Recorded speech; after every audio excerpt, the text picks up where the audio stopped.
కాళీశ్వరం దగ్గరికి వచ్చేటప్పటికి అమ్మవారు విద్యా సరస్వతీ స్వరూపంతో ఉంటుంది. కాశీపట్టణంలో బాల సరస్వతీ స్వరూపంతో ఉంటుంది. జ్ఞాన సరస్వతి కన్నా ప్రకటనమైనటువంటి సరస్వతీ స్వరూపం చాలా చాలా గొప్పది.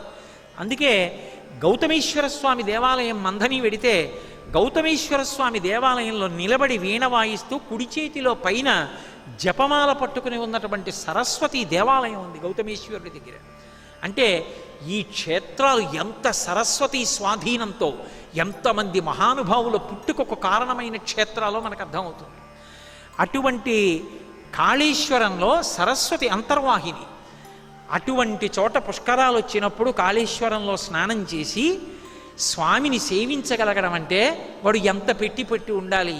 పరమశివుని యొక్క అనుగ్రహం అంటే అలా ఉంటుంది. కాబట్టి మహానుభావుడైనటువంటి శంకరుడు కమలాలయ, ఆ కమలాలయ క్షేత్రమైనటువంటి తిరువారూరులో త్యాగరాజేశ్వరుడయ్యాడు. రాజశబ్దము రంజకత్వం, ప్రకృతిం రంజకత్వానాం.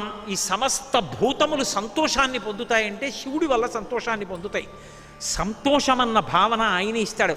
శంకర, శం అంటే సుఖం, శం కరోతీతి శంకర, సుఖమన్న భావన ఇచ్చేవాడు శంకరుడు. కాబట్టి రాజ కాదు, యోగిరాజ. ఏ కదలికలు లేకుండా అనేన యుజ్యతే ఇతి యోగ అని పతంజలి. అనేకముగా కనపడుతున్నవన్నీ ఒకటిగా అంతర్ముఖత్వంలో ఏర్పడిపోయి అద్వితీయమై ఒకటిగా నిలబడిపోగలిగినటువంటి జ్ఞానాన్ని, అటువంటి శక్తిని ఎవరిస్తారంటే పరమశివుడిస్తాడు. అందుకే ఆయనకి యోగిరాజా అని పేరు. అందుకే మఠం వేసుకుని ఇలా కూర్చొని 2 బాహువులు కింద పెడతాడు. 2 పాత్రలు ఇలా పట్టుకుని చంద్రుడి నుంచి పడుతున్నటువంటి అమృతధార ఎత్తి ఇలా ఒక చేత్తో పోసుకుని మళ్ళీ ఇలా పెడతాడు. ఈ పాత్ర ఎత్తి మళ్ళీ ఇలా పోసుకుంటాడు, మళ్ళీ ఇలా పెడతాడు, మళ్ళీ ఈ పాత్ర ఎత్తి ఇలా పోసుకుంటాడు. 2 చేతులు తొడల మీద పెట్టుకుంటాడు. అర్ధనిమీలిత నేత్రాలతో తనలో తాను రమిస్తూ ఉంటాడు.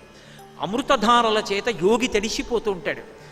అలా తడిసిపోగలిగినటువంటి యోగిగా కూర్చోగలిగిన అదృష్టాన్ని ఇవ్వగలిగిన వాణ్ణి నేనే. అందుకే యోగిరాజు. అందుకని త్యాగరాజ. రాజశబ్దం ఎందుకు వచ్చింది అంటే ఆయన సమస్త లోకములకు రంజకత్వం ఇవ్వగలిగిన రాజు, అందుకని రాజు. ఆయనే యోగిరాజు, యోగమును ఇవ్వగలిగినటువంటి వాడు. ఆయనే మోక్షప్రదాత చంద్రశేఖరుడు. కాబట్టి అటువంటి స్థితిని పొందినవాడను నేను అని చెప్పడం కోసమే త్యాగరాజస్వరూపమై ఉన్నాడు.